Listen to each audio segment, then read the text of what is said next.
If you fail, never give up. If you fail, never give up. Because fail means first attempt to learning. मी स्नेहल कानडे आज podcast with Snehal आणि संवाद महाराष्ट्रामध्ये तुमचं स्वागत करत आहे.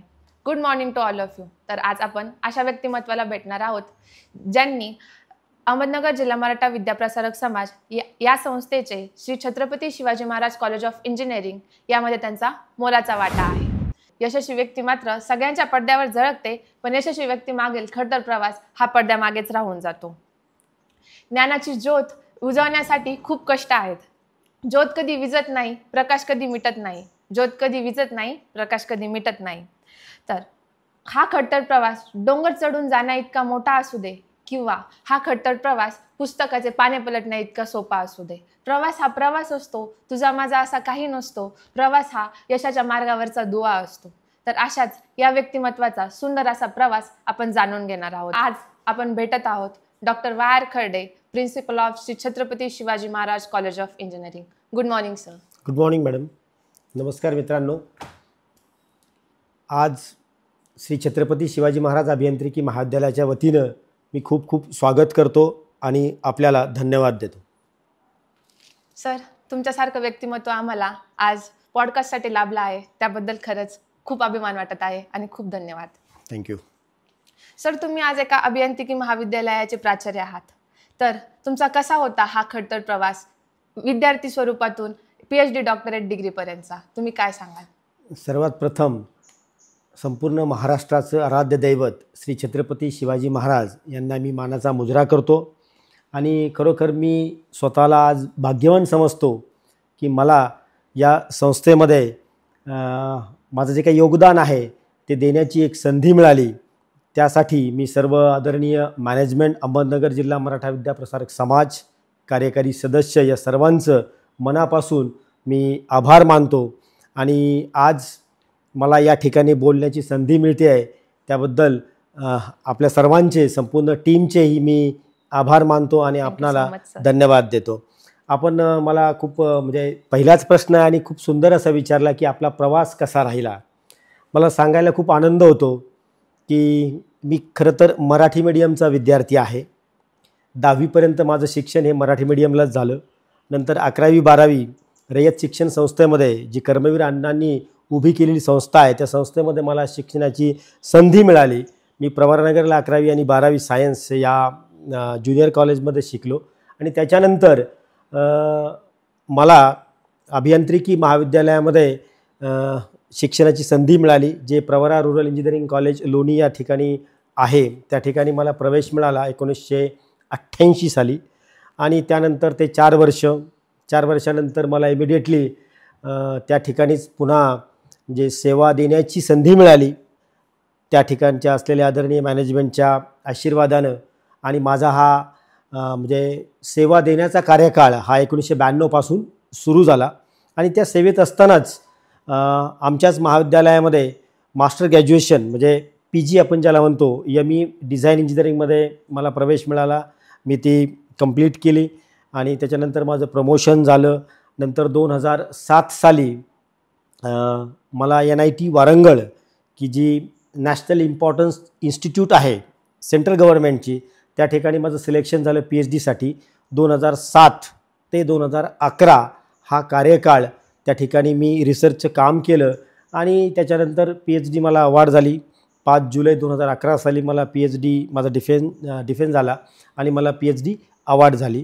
त्याच्यानंतर इमिडिएटली मी प्रवरा इंजिनिअरिंग कॉलेजमध्येच माझा सेवा देत असतानाच मला महाविद्यालयाने माझ्या जे काही मी अपग्रेड केलं माझं एज्युकेशन, त्याची दखल घेत मला प्रोफेसर केलं. लगेचच 1 वर्षानंतर मला पुन्हा एक अपॉर्च्युनिटी मिळाली आणि ती म्हणजे श्री साईबाबा इंजिनिअरिंग कॉलेज जे राहता येथे आहे, त्या ठिकाणी प्राचार्यपद मला देण्यात आलं. आणि तेव्हापासून तर आज तागायत म्हणजे अल्टरनेटली मला वेगवेगळ्या संस्थांमध्ये प्राचार्यपद भूषवण्याची संधी मिळाली. आणि हा छोटासा प्रवास मला याच्यामध्ये एक छोटीशी गोष्ट नमूद करावीशी ती अशी वाटते की मी ज्या महाविद्यालयामध्ये इंजिनिअरिंगचं शिक्षण घेण्यासाठी प्रवेश घेतला, त्या महाविद्यालयाचं प्राचार्यपद भूषवण्याची संधी मला त्या ठिकाणी मिळाली.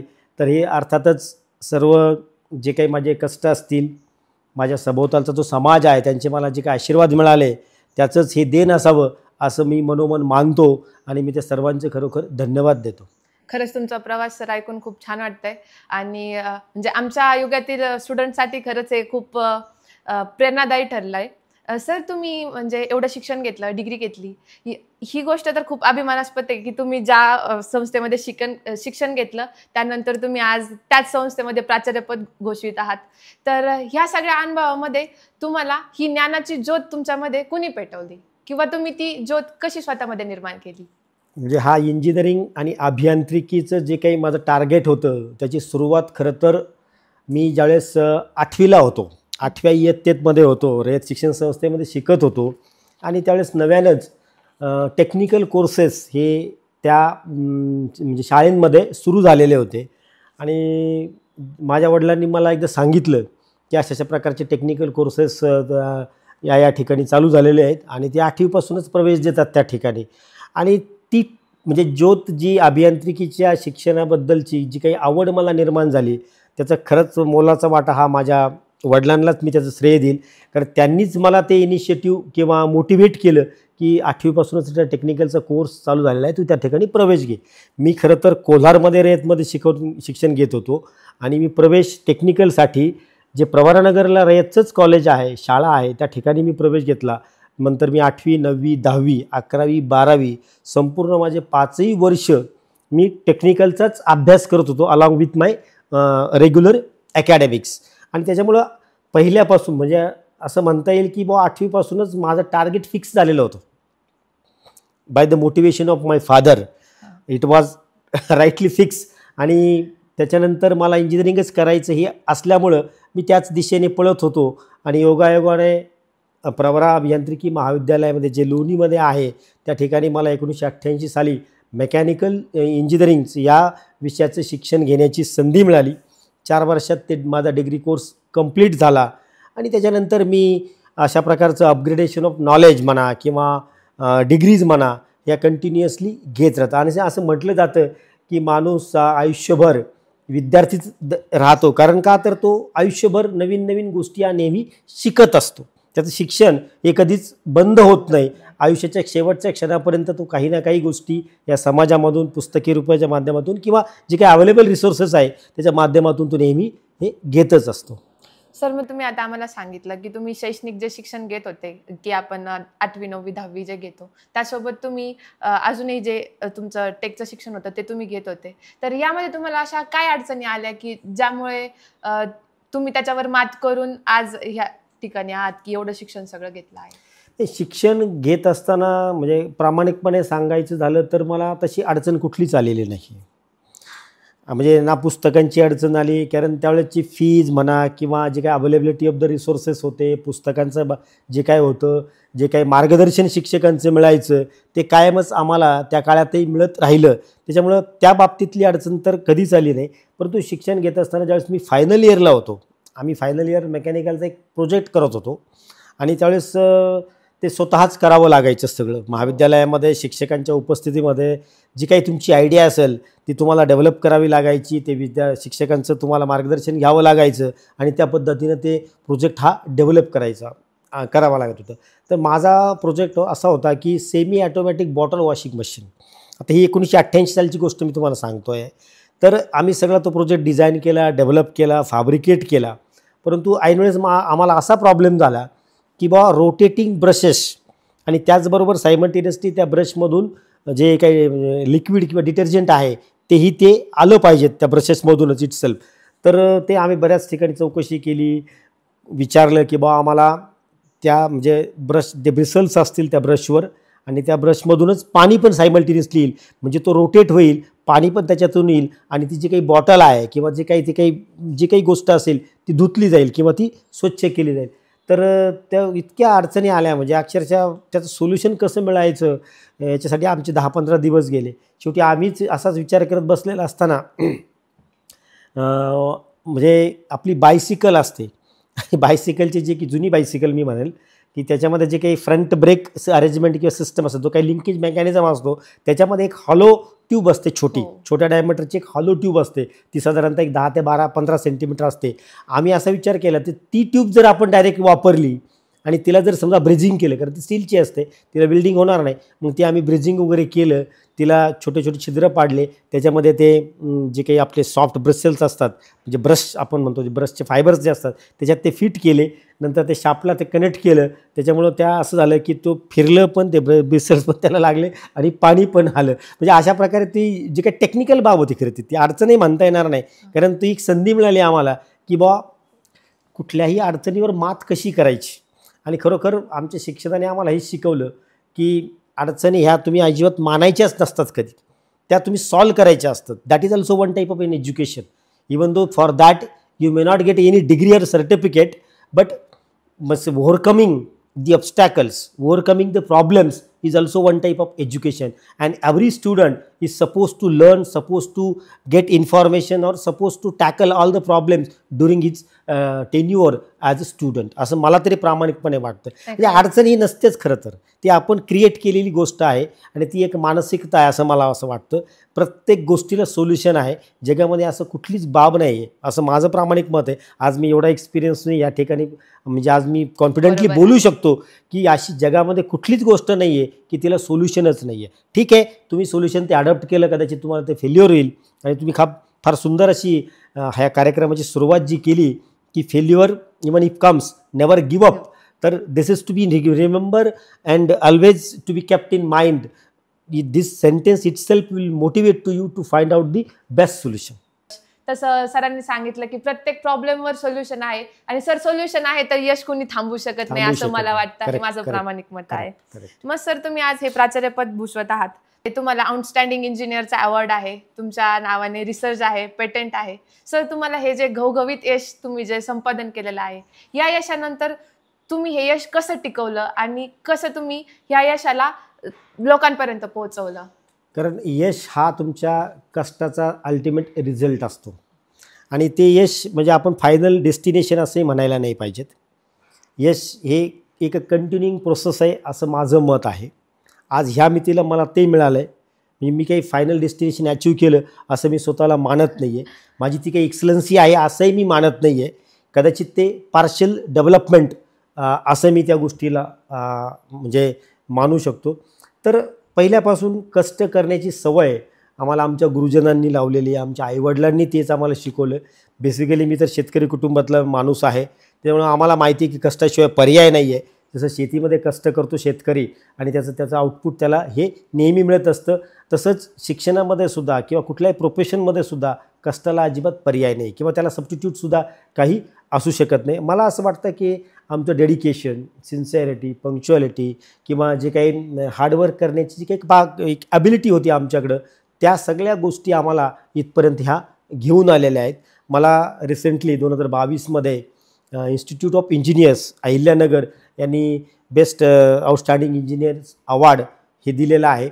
आणि आफ्टर PhD नंतर मी विद्यापीठाचा रेकग्नाइज गाईड झालो आणि आज मी तिला माझ्याकडून 4 विद्यार्थी हे डॉक्टरेट झालेले आहेत. तसेच आत्ता ह्या मितीला 3 विद्यार्थी हे डॉक्टरेट करत आहेत आणि असंख्य विद्यार्थी मी PGसाठी गाईड केलेले आहेत. अंडर ग्रॅज्युएटसाठी सुद्धा खूप 100-150 विद्यार्थ्यांचे प्रोजेक्ट्स गाईड्स मी झालेलो आहे आणि चांगल्या प्रकारचं कष्ट करून आज हे विद्यार्थी त्यांच्या क्षेत्रामध्ये चांगल्या प्रकारचं नाव हे कमवत आहेत आणि याचा खूप मला अभिमानही वाटतो आणि आनंद होतो. जास्ती विद्यार्थी भेटतात की सर मी 2002चा विद्यार्थी आहे तुमचा, अशा कंपनीमध्ये काम करतो आहे मी. आम्हाला खूप मनाला आनंद वाटतो की ठीक आहे, त्यांनी आम्हाला जी काही ओळख दिली तोच आमच्यासाठी खूप मोठा अवॉर्ड आहे. आम्हाला कुठल्या दुसऱ्या अवॉर्डची गरज नाही आहे. विद्यार्थ्यांनी आम्हाला विचारलं, तो रिस्पेक्ट दिला, तेच आमच्यासाठी खूप मोठं, म्हणजे शिक्षकांसाठी तर ते खूप मोठं अवॉर्ड असतं असं मला प्रामाणिकपणे वाटतं. सर मग आता तुम्ही एवढे यशस्वी विद्यार्थी घडवले, तुमचा हा जो 30 ते 32 वर्षाचा जो एक्सपिरियन्स आहे, हे बघताच तुम्ही जेव्हा शिकत होते ती शिक्षण पद्धती आणि आत्ता नवीन पद्धतीने जी शिक्षण पद्धती लागू झालेली आहे, आपण आत्ता ती पाहतोच आहे 2019 नंतरच्या पॅटर्नमध्ये, तर त्या शिक्षण पद्धतीमध्ये आणि तुम्ही शिकत असलेल्या शिक्षण पद्धतीमध्ये तुम्हाला किती तफावत जाणवते? शिक्षण पद्धतीमध्ये कुठल्याही शिक्षण पद्धतीचा मेन ऑब्जेक्टिव्ह असतो की ज्ञान मिळवणं, ज्ञान देणं आणि त्या ज्ञानाचा उपयोग त्याने स्वतःच्या डेव्हलपमेंटसाठी आणि समाजाच्या उन्नतीसाठी करणं. हा एक सिम्पल एक काय म्हणतो आपण त्याला एक सिग्निफिकन्स हा कुठल्या शिक्षणाचा हा असतो असं मला असं वाटतं. आणि विथ रिस्पेक्ट टू चेंज म्हणजे डेज किंवा डेव्हलपमेंट शिक्षण पद्धतीमध्ये थोडेसे स्थित्यंतरही येत असतात. पूर्वीच्या शिक्षण पद्धतीमध्ये एवढे रिसोर्सेस किंवा या फॅसिलिटीज किंवा इन्फॉर्मेशन्स ह्या इझिली अवेलेबल होत नव्हत्या. तर त्या जर तुम्हाला जर काही माहिती मिळवायची असेल तर आयदर तुम्हाला लायब्ररीमध्ये जावं लागायचं किंवा त्या कन्सर्न जो काही टीचर आहे किंवा कन्सर्न व्यक्ती आहे त्या क्षेत्रामधली त्याला तुम्हाला भेटावं लागायचं. परंतु आज अगदी दिवस बदलले आहे. इंटरनेटनं आणि ह्या AIनं संपूर्ण जगामध्ये मी तर विश्वामध्ये म्हणेल की ही क्रांती घडवून आणलेली आहे की आज तुम्हाला कुठल्याही म्हणजे बद्दलचं ज्ञान जर मिळवायचं असेल तर you do not have to go to anyone immediately. Just you can make use of an internet facility and the huge amount of information, knowledge, it will be available or it will be made available to you through that facility. म्हणजे अशा प्रकारचे resources हे सध्या available झालेत की जे पूर्वी नव्हते आणि ते आज अवेलेबल झाले. परंतु जगही त्याच स्पीडने आज फिरत आहे, त्याच स्पीडने आज वाटचाल करत आहे. पूर्वी डेव्हलपमेंटचा वेग हा कमी होता, आज डेव्हलपमेंटचा वेग हा खूप वाढलेला आहे आणि तो वेग पकडून आपल्याला वाटचाल करायची आहे. आणि म्हणून आपल्याला या सगळ्या जे काही संसाधनं आहेत त्यांचा वापर हा करावाच लागणार आहे. त्यावेळेस हे ऑब्जेक्टिव्ह तोच होता की ज्ञान मिळवणं. आजही ऑब्जेक्टिव्ह तोच आहे की ज्ञान मिळवणं. परंतु आज पॉप्युलेशन वाढत आहे, म्हणजे सगळ्या सेक्टर्समध्ये आज डेव्हलपमेंट होते आणि त्या दृष्टीनं प्रत्येकानं तो प्रयत्न करणं खूप गरजेचं आहे. आज नवीन एज्युकेशन पॉलिसी 2020 ही इम्प्लिमेंट झालेली आहे सर्वच महाविद्यालयांमध्ये. Even starting from the junior KG की ही एज्युकेशन पॉलिसी आज इम्प्लिमेंट होते आहे. तर ह्या एज्युकेशन पॉलिसीचा एका वाक्यात जर सांगायचं ठरलं तर एक चांगलं व्यक्तिमत्व असणारी माणसं घडवणं की ज्यांचा उपयोग त्यांच्या स्वतःच्या करिअरसाठी आणि त्याचबरोबर समाजाच्या डेव्हलपमेंटसाठी आणि उन्नतीसाठी होईल, हा एकमेव उद्देश या नॅशनल एज्युकेशन पॉलिसीचा आहे. आणि याच्यावर स्किल डेव्हलपमेंट किंवा स्किल गेनिंग याच्यावर जास्तीत जास्त भर देण्यात आलेला आहे की ती व्यक्ती जर त्या क्षेत्रामध्ये काम करत असेल तर त्या क्षेत्रातलं स्किल त्याच्याकडं असायलाच हवं. आणि जर त्याच्याकडं असेल तर huge amount of opportunities that are available at the globe level. जग हे फार आता जवळ आलेलं आहे.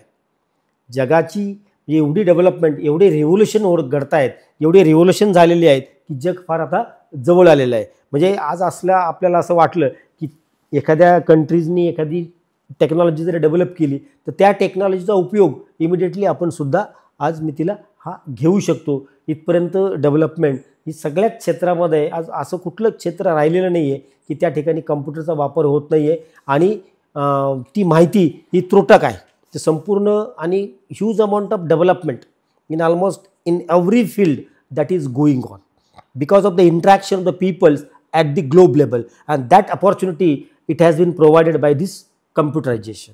So salute to the computerisation की जसजसे टेक्नॉलॉजीमध्ये चेंजेस होत आहे, स्थित्यंतर घडत आहे, डेव्हलपमेंट होते आहे आणि अर्थातच सगळं एज्युकेशनल सिस्टममध्ये सुद्धा त्या गोष्टींचा अंतर्भाव हा झालेला दिसतो. कारण जसं जगाची डेव्हलपमेंट होते त्याचा वेध घेऊन प्रत्येक विद्यापीठं सरकारं हे त्या अनुषंगाने शिक्षण पद्धतीमध्ये तसे बदल हे घडवून आणत असतात. परंतु आज मी तिला असं दिसतं हे खरं आहे की विद्यार्थी आणि शिक्षक याच्यामधला जो अंतर आहे ते थोडं वाढत दिसतं आहे. त्याचं कारण असं आहे की इंटरनेट. कारण पूर्वी असं होतं की शिक्षकांकडं जाऊन ते डाऊट क्लिअर करणं त्याच्याशिवाय पर्याय नव्हता. परंतु आज इंटरनेटमुळं किंवा ह्या कम्प्युटरायझेशनमुळं तुमचे जे काही डाऊट्स असतील, जे काही शंका असतील त्या इझिली तुम्ही बसल्या बसल्या तुमच्या त्या शंकेचं निरसन होऊ शकतं. परंतु तरी एक जे ह्युमन बिईंगचं म्हणजे आपण त्याला इंटरफेसिंग जे म्हणतो आपण, तर त्याला ते पर्याय असू शकत नाही. कारण ज्यावेळेस एखादी व्यक्ती किंवा विद्यार्थी शिक्षकाकडे जातो आणि शिक्षक त्याला ती माहिती सांगतो, त्याला मोटिवेट करतो, त्याला सबस्टिट्यूट हा कम्प्युटर असू शकत नाही किंवा रोबोटही हा असू शकत नाही. पण मला असं वाटतं की ठीक आहे, टेक्नॉलॉजीचा फायदा आपण सगळ्यांनी कसाही असला तरी तो घेतला पाहिजे. एनी हाऊ तुम्ही डिग्री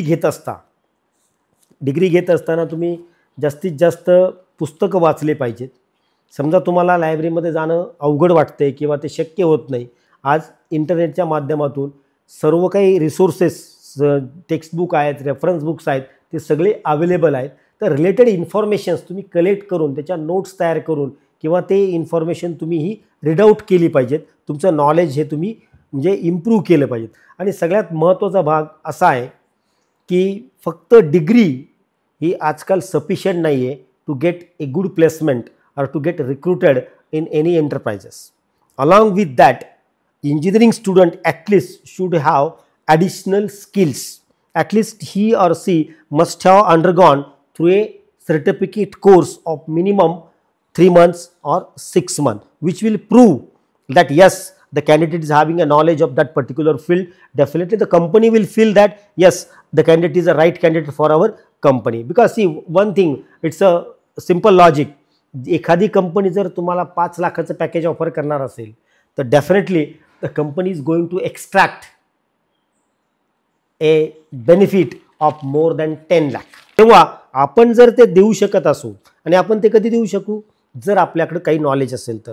ते नॉलेज कधी येईल आपल्याला, जर तुम्ही हे स्किल डेव्हलपमेंटचे कोर्सेस म्हणा किंवा हार्डकोर काही सॉफ्ट गोष्टी आहेत, सॉफ्टवेअरचे कोर्सेस आहेत, ते जर तुमच्याकडे असतील, तुमचं कम्युनिकेशन स्किल चांगले असेल, तुमचं जर लिडिंग क्वालिटीज तुमच्याकडे असतील आणि टेक्निकल ॲप्टिट्यूड जे काही हवं आहे कंपनीसाठी ते जर तुमच्याकडे असतील, तर निश्चित तुम्हाला चांगल्या चांगल्या कंपनी ह्या चांगल्या बेस्ट ऑफर देऊन हायर करू शकतात. तेव्हा विद्यार्थ्यांनी ह्या गोष्टी सगळ्यात जास्त लक्षात ठेवल्या पाहिजेत. कसं आहे, आज नॉलेज वाईज बघितलं तर विद्यार्थी खूप हुशार आहेत. They are all technocrats I will say. But the thing is what, a little bit that motivation a teacher or a technical institute, they are supposed to give it to them. And of course, from that point of view, our college, Sri Chhatrapati Shivaji Maharaj Engineering College, is taking a keen interest in offering such a type of trainings to our students starting from second year to final year. We are expecting that at the last, every student who will come out from this institute will at least will have a one offer letter with him before he leaves the college. That is what is our target, and I'm damn sure that the day will come. Yes. The target or the whatever the vision which we are actually have set and the mission which we are operating it for to achieve that vision, definitely will succeed in that. And one day will come, whatever that is there in our mindset, in the mindset of our honorable management, will come true. Yes sir. जसं की तुम्ही आता स्किल्सबद्दल सांगितलं की पदव्युत्तर शिक्षणासोबत तुम्हाला skills पण गरजेच्या आहेत. Yes, right, of course it is. तर मग त्या स्किल्समध्ये तुम्ही काय नमूद कराल की ते तुमच्याकडे असलंच पाहिजे? बोललं की विकतं, हे आपण सगळेच जण ऐकतोय, तसं तुम्हाला लोकांसमोर बोलायचंय, तर यासाठी तुम्ही कोणतेही 4 पॉईंट असे काय सांगाल की जेणेकरून विद्यार्थ्यांना ते लक्षात येईल? आपली जी काही सिस्टम आहे, समाज व्यवस्था आहे, जर आपण खूप पाठीमागं गेलो, साधारणतः जर 60 ते 70 वर्षाचं जर आपण पाठीमागं गेलो, तर आपल्या असं लक्षात येईल की त्यावेळेस समाज व्यवस्था खूप स्ट्रॉंग होती. म्हणजे त्याचे काही group of peoples they use to live in that village. त्यांच्या जे काही गरजा होत्या, बेसिक गरजा, त्याच गावामध्ये म्हणजे पूर्ण व्हायच्या. आज जग 70 वर्षानंतर जग झपाट्याने वाढत आहेत, गरजा वाढलेल्या आहेत, लिव्हिंग स्टाईल किंवा बाकीच्या जे काही गोष्टी आहेत त्या सगळ्या बदललेल्या आहेत. आणि त्या बदललेल्या गोष्टींचा वेध घेऊन विद्यार्थी घडणं हे खूप या ठिकाणी आवश्यकता आहे. आता स्किलचं जर म्हणाल तर कॉमन स्किल्स मी बोलत नाही आहे, प्रत्येक फील्डचे स्किल्स हे वेगवेगळे आहेत. फॉर एक्झाम्पल, जर आपण एखादा कम्प्युटरचा विद्यार्थी जर आपण कन्सिडर केला, कम्प्युटरचा विद्यार्थी after his graduation or her graduation, त्या कंपनीची रिक्वायरमेंट काय, समजा आपण कुठली कंपनी घेतली, सॉफ्टवेअर डेव्हलपमेंट कंपनी घेतली, तर सॉफ्टवेअर डेव्हलपमेंट कंपनी म्हणजे त्या कंपनीचं मेन ऑब्जेक्टिव्ह काय आहे की जे काही रिक्रुटमेंट होणार आहे त्या रिक्रुटमेंटच्या माध्यमातून ते वेगवेगळ्या प्रकारचे सॉफ्टवेअर डेव्हलप करणार आहे. आणि त्या प्रकारचं नॉलेज त्या विद्यार्थ्याला ग्रॅज्युएशन झाल्या किंवा त्यांनी जर गेन केलेलं असेल, सॉफ्टवेअर डेव्हलपमेंटचे त्यांनी जर काही कोर्सेस केलेले असतील, तर निश्चितच तसे विद्यार्थी सॉफ्टवेअर डेव्हलपमेंट कंपनीमध्ये इझिली रिक्रुटमेंट ही मिळू शकतात. हे झालं एकच सिंपल उदाहरण. पण असे हजारो कोर्सेस एकट्या कम्प्युटर फील्डमध्ये आहेत. आणि वेगवेगळ्या कंपन्या आहेत की त्यांची वेगवेगळी रिक्वायरमेंट आहे. तेव्हा विद्यार्थ्यांनी असं एक मल्टिपल किंवा ऑलराऊंडर 2 ते 3 कोर्सेस करायला पाहिजेत. खरं तर एका कोर्सवर डिपेंड राहता कामा नये. 2 ते 3 कोर्सेस तुम्ही करा. डेफिनेटली ॲटलिस्ट 10 कंपन्या असतील की त्यातल्या कमीत कमी 2 ते 3 कंपन्या ह्या तुम्हाला काहीतरी ऑफर करतील and they will definitely invite you for the placement. हे कम्प्युटरच्या बाबतीत झालं. समजा as I belongs to mechanical engineering, I did my graduation, post graduation in even my PhD also I have completed it in this particular mechanical engineering field only. आता मेकॅनिकलमध्ये जर विचार केला तर मेकॅनिकलमध्ये आज खूप काही डेव्हलपमेंट झालेलं आहे. वेगवेगळे सॉफ्टवेअर्स मार्केटमध्ये आलेले आहे. ANSYS आहे, आयडियाज आहे, AutoCAD आहे किंवा ग्राफिक्सचं सॉफ्टवेअर आहे.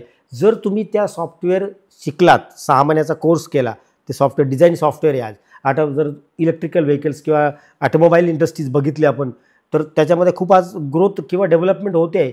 The engine is going to get replace by electrical motors आणि म्हणजे EV व्हेकल्सच मार्केटमध्ये आलेलं आहे. त्या डिझायनिंग करणं, डेव्हलपमेंट करणं, त्याचं फीचर्स आणखीन चांगल्या प्रकारचे करणं, हे सगळे रोल्स हे मेकॅनिकल इंजिनियर, इलेक्ट्रिकल इंजिनियर किंवा electronics engineer combinedly bye sitting together ते करत असतात. त्याच्यामुळे त्या प्रकारचे स्किल्स, त्या प्रकारचे कोर्सेस हे मेकॅनिकल इंजिनियरनी, सिव्हिल इंजिनियरनी किंवा इलेक्ट्रिकल इंजिनियरनी करणे खूप गरजेचं आहे. आणि ते जर सायमल्टेनियसली त्यांनी ग्रॅज्युएट होत असताना जर केले तर निश्चितच त्यांच्या त्या स्किलचा उपयोग किंवा स्किलचा म्हणजे विचार ती कंपनी करते आणि त्यांना रिक्रुटमेंट ही, प्लेसमेंट ही देत असतं. अर्थातच मी या ठिकाणी अजून एक गोष्ट नमूद करेल की विद्यार्थ्यांनी फक्त प्लेसमेंटचा विचार नाही केला पाहिजे की आपण सुद्धा म्हणजे एम्प्लॉयर होऊन आपण एखाद्या 2-3 किंवा एखाद्या ग्रुपला रोजगार उपलब्ध का करून देऊ नये असा विचारसुद्धा विद्यार्थ्यांनी केला पाहिजे. आणि तेही सगळ्या फील्डमध्ये ते शक्य आहे. सिव्हिल इंजिनिअरिंग असो, मेकॅनिकल असो, इलेक्ट्रिकल असो, इलेक्ट्रॉनिक्स असो किंवा आताचे जे नवीन कोर्सेस आपण या महाविद्यालयामध्ये या वर्षापासून चालू केले आहेत, मला त्याच्याबद्दलही थोडीशी छोटीशी माहिती देणं मला असं वाटतं की उचित राहील. आपण टोटल 7 इंजिनिअरिंगचे कोर्सेस या महाविद्यालयामध्ये रन करतो. त्यामध्ये AIDS आहे, सिव्हिल आहे, मेकॅनिकल आहे, ENTC आहे, कॉम्प्युटर आहे आणि नव्यानंच या वर्षापासून आपण आर्टिफिशियल इंटेलिजन्स आणि मशीन लर्निंग हा नवीन कोर्स इंट्रोड्यूस केलेला आहे. त्याचबरोबर रोबोटिक्स आणि ऑटोमेशन की आज जगामध्ये जर बघितलं तर सगळ्या ठिकाणी automations, everybody is talking about automation and as well as at the same time a very common word which we commonly hear is artificial intelligence. तर ह्या सगळ्या गोष्टींचं ज्ञान जर एखाद्या इंजिनियरला चांगल्या प्रकारचं असेल तर डेफिनेटली जगाच्या पाठीवर त्याला भरपूर ऑपॉर्च्युनिटीज अवेलेबल होतील किंवा अवेलेबल असतील. तर या सगळ्यांचा विचार या विद्यार्थ्यांनी, जे काही ॲस्पिरिंग इंजिनियर्स आहेत, ग्रॅज्युएटिंग इंजिनियर्स आहेत, त्यांनी विचार केला पाहिजे. अपॉर्च्युनिटीज आहेत, opportunities are required to be converted into placement. आणि महाविद्यालयाचे काम आहे की अपॉर्च्युनिटीज उपलब्ध करून देणं, तिथपर्यंत त्या दरवाजापर्यंत नेणं. पण विद्यार्थ्यांनी त्या opportunities they should be able to convert it into placement. ती ॲबिलिटी जी आहे ती विद्यार्थ्यांनी डेव्हलप करावी. आणि अर्थातच श्री छत्रपती अभियांत्रिकी महाविद्यालय अपॉर्च्युनिटीज कशी कन्वर्ट करावी प्लेसमेंटमध्ये याच्यासाठी बॉटमपासून प्रयत्न करते. आणि मला असं वाटतं की या वर्षापासून तर आम्ही एकदम स्पेशल स्ट्रॅटेजी आपण त्याच्यासाठी वापरतो आहोत. सेपरेट असं एक प्लेसमेंट सेलच आपण उपलब्ध किंवा डेव्हलप करतो आहोत की ज्या ठिकाणी तो विद्यार्थी म्हटला पाहिजे की सर मला TCSमध्ये जायचं आहे, in what way I should prepare. Yes, sir. And the person should be able to guide him, train him, or should communicate that in this courses you do it, definitely you will find an opportunity in TCS, Wipro, Capgemini, TCL, HCL, Google, Microsoft, everywhere.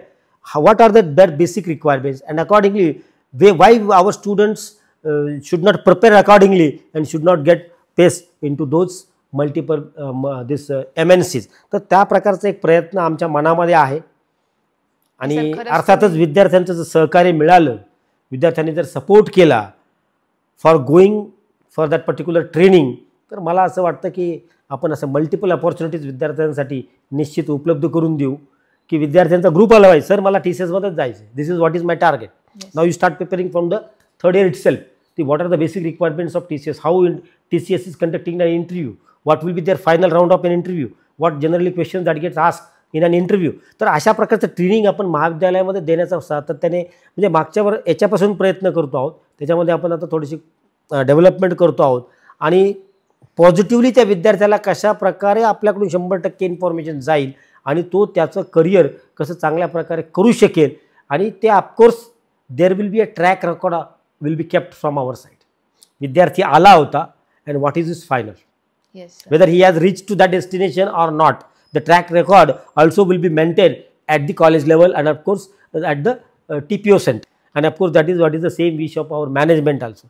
कारण शेवटी ultimately outcome काय, कुठल्याही शिक्षणाचा outcome काय, जसं मी मगाशी सांगितलं की तो चांगला इंजिनियर घडावा, तो चांगला डॉक्टर घडावा, तो चांगला वकील घडावा आणि त्याला इथिक्स असावेत, तो तेवढा ऑनेस्टी त्याच्यामध्ये जपली जावी. कारण हा भाग सुद्धा खूप महत्त्वाचा आहे शिक्षण घेत असताना. आणि तुम्ही जर नवीन एज्युकेशन पॉलिसी बघितली तर ह्युमन व्हॅल्यूज अँड इथिक्स किंवा language for communication, Indian knowledge system अशा प्रकारचे ऑडिट कोर्सेस हे ह्या नवीन एज्युकेशन पॉलिसीमध्ये इंट्रोड्यूस केले आहेत. का इंट्रोड्यूस केले आहेत? Because ultimately the aim of this policy is what to make excellent engineer. आणि हे जर सगळ्या गोष्टी त्याच्याकडे आल्या तर मला असं वाटतं की अलॉंग विथ द एज्युकेशन ह्यासुद्धा गोष्टी महत्त्वाच्या आहेत. चांगला नागरिक भारताचा, चांगला इंजिनियर घडवणं हे अगदी सोपं होईल